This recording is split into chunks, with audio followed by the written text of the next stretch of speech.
നമ്മൾ പട്ടിപ്പണി എന്ന് പറയും, പട്ടിപ്പണി എടുത്തു കഴിഞ്ഞാൽ നിനക്ക് സക്സസ് ആവാൻ കഴിയുള്ളൂ എന്ന് പറയും. What's your take on that? എടാ, പട്ടിപ്പണി എന്നുള്ളത് ആ വർക്കിനോടുള്ള രീതി അനുസരിച്ചിട്ടാണ്.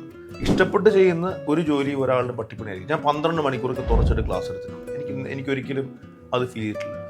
രാജ്യത്തിനറിയാം, ഞാൻ ഭക്ഷണം കഴിക്കുന്ന എത്രയോ ആൾക്കാർ അവരുടെ കാര്യപ്രശ്നങ്ങൾ വരുമ്പോഴത്തേക്കും അവരോട് സംസാരിക്കാൻ നമ്മൾ തയ്യാറാവും അല്ലേ. അതെന്തുകൊണ്ട് നമുക്കത് ഇഷ്ടമാണ്. അപ്പോൾ ഇഷ്ടപ്പെട്ട് നമ്മൾ ജോലി ചെയ്യുകയാണെന്നുണ്ടെങ്കിൽ അത് നമുക്ക് രസമാണ് ജോലി. നമുക്കൊരു ജോലിയായിട്ട് പോലും ഫീൽ ചെയ്യില്ല. അപ്പോൾ നിനക്കങ്ങനെ വിഷ്വലൈസ് ചെയ്യാൻ പറ്റും. നിനക്കൊരു കരിയർ, ഇപ്പോൾ രാജ്യത്തിന് ഒരു കരിയർ കൺസൾട്ടൻ്റ് ആയിട്ട് ആഫ്റ്റർ 5 years അങ്ങനെ വിഷ്വലൈസ് ചെയ്യാൻ പറ്റുന്നുണ്ടോ? ഞാൻ 2008 മുതൽ I was visualising me as A mentor. എനിക്ക് അന്ന് മുതൽ എനിക്ക് ഉറപ്പാണ് one day I will be a mentor. ആ ദിവസം എൻ്റെ ഓഫീസ് എങ്ങനെ വേണം അന്ന് തീരുമാനിച്ചതാണ്. എനിക്കിങ്ങനെ ഔട്ട് ഓഫ് സിലബസ് ആയിട്ട് പഠിപ്പിക്കുന്ന ഒരു അക്കാഡമി വേണമെന്നുള്ളത്. നമ്മൾ എന്തൊരു ജോലി കിട്ടുന്ന സമയത്ത് നമുക്ക് ഏതെങ്കിലും 2 കാര്യങ്ങൾ കിട്ടും.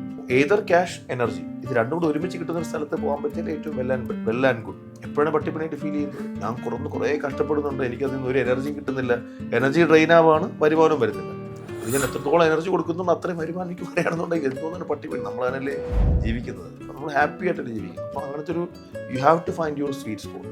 അല്ലെന്നുണ്ടെങ്കിൽ എല്ലാ പണിയും അക്ഷരാർത്ഥത്തിൽ അൾസേഷൻ പട്ടിപ്പണിയായി.